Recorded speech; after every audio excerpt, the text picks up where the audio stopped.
Mi nombre es Hugo Iván González Gutiérrez y el día de hoy hablaré de las pruebas de evaluación neuropsicológica.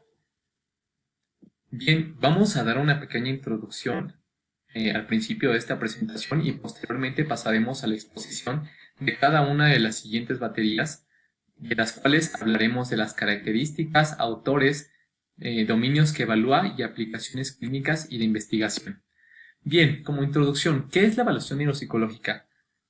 Como hemos visto anteriormente, es la forma de evaluar al cerebro a través de su producto conductual y este es mucho más profundo que el análisis neurológico, de tal forma que cuando hacemos un análisis neurológico nos abocamos más a la evaluación de los signos focales o signos, por ejemplo, piramidales que encontramos en un paciente y no evaluamos como tal su substrato cognitivo o conductual. A esto se dedica la neuropsicología. Ahora, a partir de la observación de las distintas patologías causadas por daño cerebral, se comenzó a comprender el comportamiento humano. ¿Por qué razón?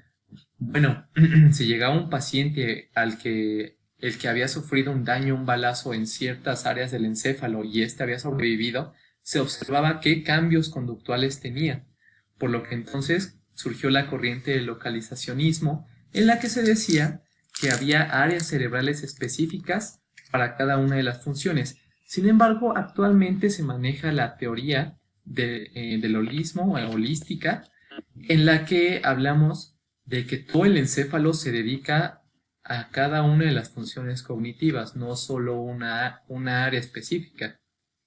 Ahora bien, la neuropsicología tiene como objetivo estudiar ciertas conductas como el pensamiento, memoria, lenguaje, funciones ejecutivas y las formas más complejas de motricidad y percepción.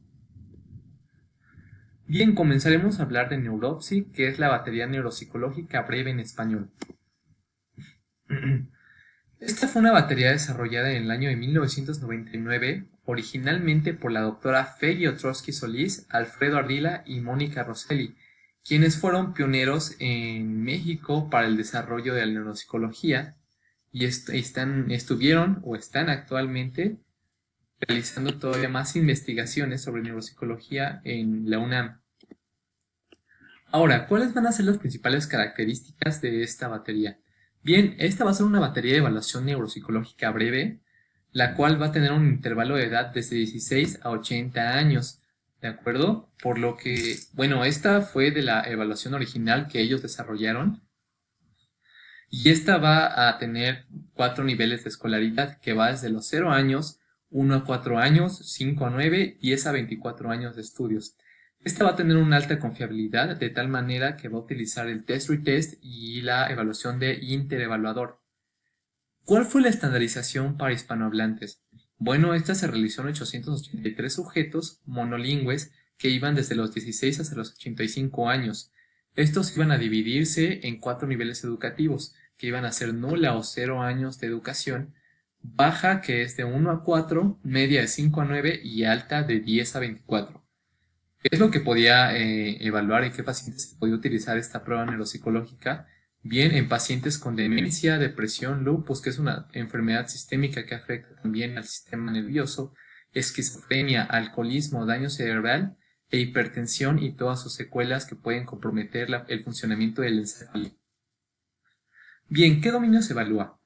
En primera instancia va a evaluar la orientación en tiempo, espacio y persona preguntándole al paciente en dónde estamos, qué día es hoy y quién es usted, su nombre, su edad, etcétera, etcétera.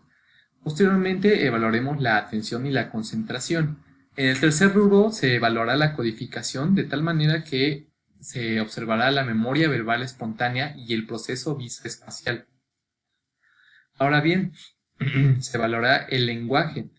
¿Qué aspectos del lenguaje evaluaremos? Bien, la denominación de las palabras, repetición, comprensión y fluidez, descartando así cualquiera de las afasias que pueda presentarse en alguno de los pacientes que tengan daño cerebral.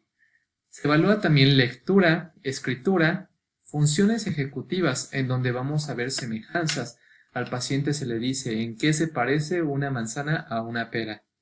Se evalúan las funciones de abstracción y por último la secuenciación. En el octavo rubro se evalúan las funciones de evocación, que es la memoria visoespacial, diciéndole al paciente que nos dibuje la figura que se le había presentado 10 minutos antes al momento en el que se le pide, y también se le va a hacer una prueba de memoria verbal en la que el paciente tiene que evocar las palabras que se habían mencionado anteriormente en la codificación. Bien, ¿cuáles son los usos en clínica e investigación? Por ejemplo, vemos el perfil de neuropsi en pacientes que tienen demencia vascular subcortical o pacientes que tengan la enfermedad de Alzheimer. Digo, únicamente no es de daño subcortical, por ejemplo, puede ser daño también cortical, en otro tipo de patologías que se hacen esta comparación, cuál es el perfil que tienen estos pacientes. Ahora bien, en el uso clínico se hace una comparación de screening, de estas pruebas de screening, como es neuropsi, en la detección de daño cognitivo en pacientes hispanohablantes infectados por VIH. Bien, ahora pasaremos a Cognistat, la versión adaptada a pacientes hispanohablantes. Y esta fue una prueba presentada principalmente en la revista de Anales de Medicina Interna en el año de 1987 y los autores fueron el Dr. Craig Dick, Edward L. Marine, Jonathan Muller, Lee Schwamm y Ralph J. Kiernan. ¿Cuáles son las características de esta batería? Bueno, esta tiene como nombre formal el Neurobehavioral Cognitive Status Examination, que es el nombre realmente original de Estados Unidos y Canadá, en el cual vamos a hacer una evaluación rápida que va desde los 10 a 20 minutos y que puede ser un poco más prolongada en pacientes que sí tengan daño cognitivo, en la cual observaremos una prueba de rastreo cognitivo. Esta va a valorar de manera individual las diferentes habilidades cognitivas como el lenguaje y las diferentes que vamos a observar posteriormente, en las cuales se va a hacer un screening en cada una de estas, con excepción de la memoria y la orientación. Ahora, ¿cómo fue estandarizada para los pacientes hispanohablantes? Bueno, esta se hizo por medio de 115 participantes monolingües de habla hispana que iban desde los 18 a 49 años de edad, los cuales iban a dividir de 0 a 6 años de educación y de 7 a 10 años de igual forma de educación. Para que estos pacientes, para que formaran parte de la muestra, tuvieron que pasar pruebas o se les tuvo que hacer una historia clínica en la cual ellos reportaran que no tenían antecedentes de traumatismo craneoencefálico, daño neurológico, complicaciones prenatales o al nacer como hipoxia neonatal, problemas en el aprendizaje, psiquiátricos, emocionales y de abuso de sustancias. ¿Qué dominios va a evaluar? Bueno, esta prueba se administra de la siguiente forma. En el paciente viendo su nivel de conciencia, si éste se encuentra alerta o no, el nivel de atención y la orientación en persona, lugar y espacio.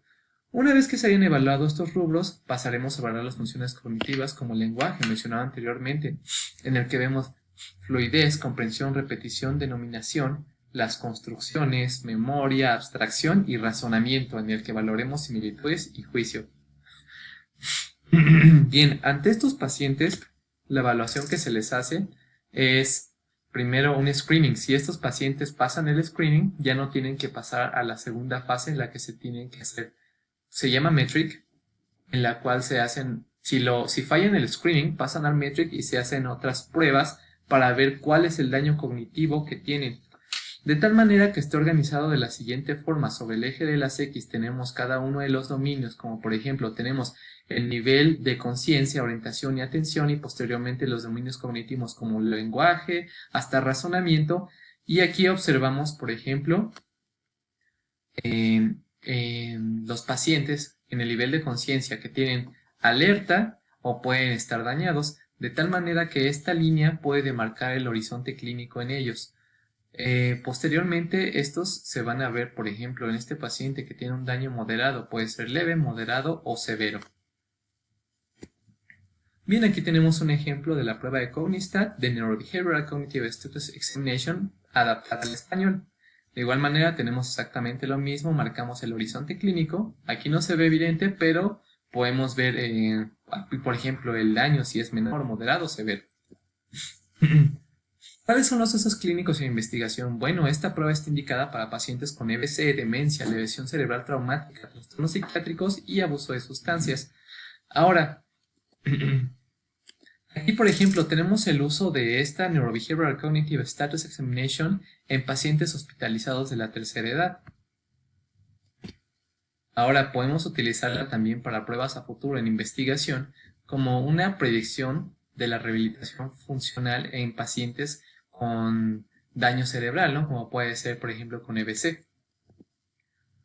Bien, por último hablaremos del Mini-Mental State Examinations, en el cual fue una prueba desarrollada en 1975 por los doctores Susan E. Falstein, la doctora Susan E. Falstein, y el doctor Paul R. McHugh, ambos que laboran en el centro de Johns Hopkins.